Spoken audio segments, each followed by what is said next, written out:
Bonjour, bonjour, bienvenue sur le plateau de Bâti-Journal TV. Nous sommes à Angers, nous sommes au Congrès international du bâtiment durable, à Cities to Be, et j'ai avec moi Monsieur Axel David. Bonjour, avec le micro. C'est mieux. Bonjour. C'est mieux avec le micro. Vous êtes le directeur de l'USH Pays de la Loire. Je vais vous demander de nous rappeler rapidement ce qu'est l'USH. L'USH des Pays de la Loire, c'est l'association qui réunit en région les 45 organismes bailleurs sociaux de la région Pays de la Loire, qui représente 220 000, 225 000 logements, 1 milliard de chiffre d'affaires de commandes au BTP tous les ans. Voilà, donc un acteur important. Et on va voir donc avec vous comment ce que vous mettez en place pour massifier, on va dire, la rénovation énergétique de votre parc. Et on va parler d'Energy Sprong.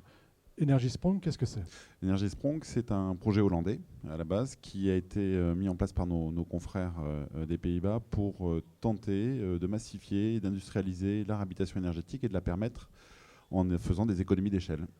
Ça veut dire quoi? Ça veut dire qu'on essaie d'aller rapidement avec de la préfabrication pour faire de l'isolation, on va dire. C'est principalement l'enveloppe du bâtiment ou est-ce que ça va plus loin que l'enveloppe du bâtiment? Alors, c'est des réhabilitations qui iront plus loin et qui vont plus loin que l'enveloppe du bâtiment, mais néanmoins, l'enveloppe du bâtiment est l'élément central. On refait un thermos autour du bâtiment, entre les parois et la toiture. C'est des réhabilitations qui intègrent l'énergie photovoltaïque pour produire de l'énergie en compensation de ce que l'on ne pourra pas éliminer. Et puis, c'est des opérations aussi où on traite l'intérieur du logement parce qu'on ne peut pas faire une belle coque toute neuve et laisser les logements non réhabilités à l'intérieur. Voilà, c'est ça. On s'intéresse à tout et on s'intéresse à l'énergie parce qu'on a un objectif qui est très ambitieux sur ces réhabilitations, hein. L'objectif, c'est comme on va investir assez fortement sur ces réhabilitations, c'est d'avoir un niveau de performance qui soit très élevé. Et donc, on est passé sur la logique de l'énergie égale zéro. C'est-à-dire que tout ce qui sera consommé devra être à minima compensé par la production de l'énergie qui sera produite du bâtiment. Voilà, d'où les panneaux photovoltaïques notamment. Notamment, qui semble être pour le moment la solution la plus facile à mettre en œuvre. On sera en autoconsommation ou est-ce qu'on sera en... On travaille aujourd'hui sur toutes les solutions possibles sur l'énergie photovoltaïque et sa valorisation, à la fois la revente au réseau, qui semble pour le moment être encore, pour les quelques années qui suivent, valable, mais l'autoconsommation, mais et surtout l'autoconsommation locale, c'est-à-dire la possibilité que l'on aura de revendre de l'énergie dans une boucle locale, dans un territoire de proximité. Voilà, on s'intéresse au quartier, à l'îlot, on ne va pas beaucoup plus loin finalement. Ce qui est intéressant dans cette démarche, hein, c'est la reproductibilité, c'est ça? Ce que l'on cherche, c'est la reproductibilité. On fait des réhabilitations qui sont des prototypes depuis toujours et on investit beaucoup parce que quand on fait des prototypes, ça coûte cher. Et donc notre idée, c'est que en industrialisant les solutions, c'est pas en les uniformisant, on devrait avoir la capacité d'avoir des économies d'échelle que l'on n'aura pas et pouvoir, entre guillemets, se payer un niveau de performance très élevé, le énergie égale zéro, qu'en mode traditionnel, on n'arrive pas à atteindre très très très difficilement. Ça veut dire qu'on va définir, par exemple, si je prends la façade, on va définir une méthode, une manière de faire de la façade rapidement et de venir la plugger sur l'ancienne façade? Alors c'est l'idée, mais c'est un des points intéressants de la démarche, c'est que le maître d'ouvrage et le représentant des maîtres d'ouvrage que je suis ne va pas définir, il ne va pas dire aux entreprises comment elles vont faire.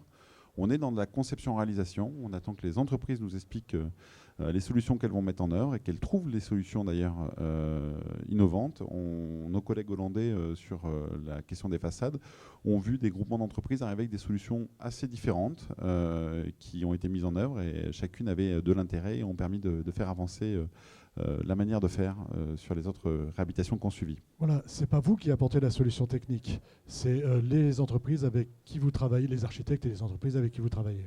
On est dans de la conception et réalisation, dans des marchés globaux de performance, avec un système qui se garantit sur une très longue période, parce qu'on est sur 30 ans. Alors, avec la fabrication, il y a toujours cette idée du risque de reproductibilité, de faire quelque chose finalement d'assez bas de gamme, et puis d'aller faire la même chose partout. Qu'est-ce que vous répondez à ça? C'est le défi. C'est le défi qui est devant nous. D'abord, on va intervenir, il faut être humble sur des bâtiments qui n'ont pas toujours une grande qualité architecturale, hein.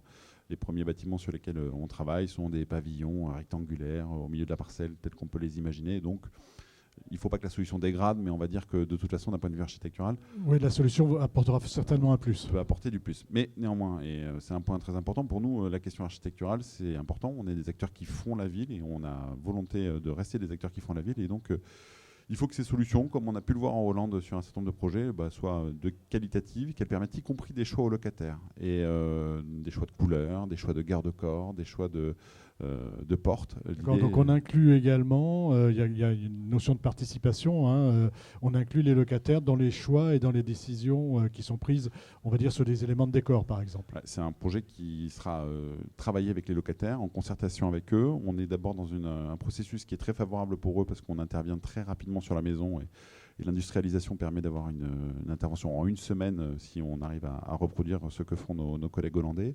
Et puis l'idée, c'est qu'il faut qu'ils puissent avoir un certain nombre de choix sur leur logement et qu'on puisse, dans une gamme de produits industrialisés, leur donner des possibilités d'adapter à leur goût. Voilà, adapté au goût et sans industrialisation qui serait synonyme de reproductivité.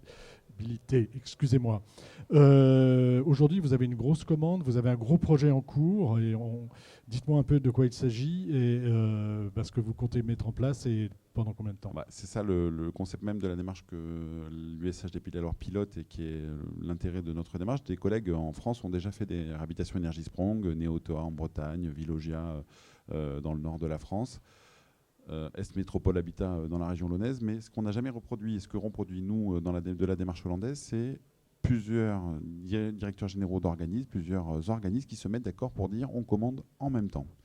Notre idée, c'est de lancer un marché l'année prochaine de 2500 logements et on est en cours de construction de ce marché avec l'idée qu'on va permettre, en donnant cette visibilité aux industriels de s'organiser, de faire les investissements nécessaires qui vont permettre d'obtenir les économies d'échelle. La difficulté des opérations qui se sont faites jusque-là, c'est qu'elles restent assez chères parce qu'on n'a pas permis cette industrialisation. Nous, on souhaite que les industriels et les entreprises puissent investir et donc on met un gros volume de logements dès le départ avec l'idée que ça va nous permettre d'avoir cette économie d'échelle. Écoutez, merci d'être venu nous parler de cette démarche Energy Sprong, excusez-moi, sur le plateau de Bâti Journal TV. Et puis on suivra les projets au fur et à mesure qu'ils sortiront de terre. Enfin, ils sont déjà sortis, mais dites-moi tout. Avec plaisir. Avec plaisir. Ok. Merci d'être venu sur le plateau de Bâti Journal TV.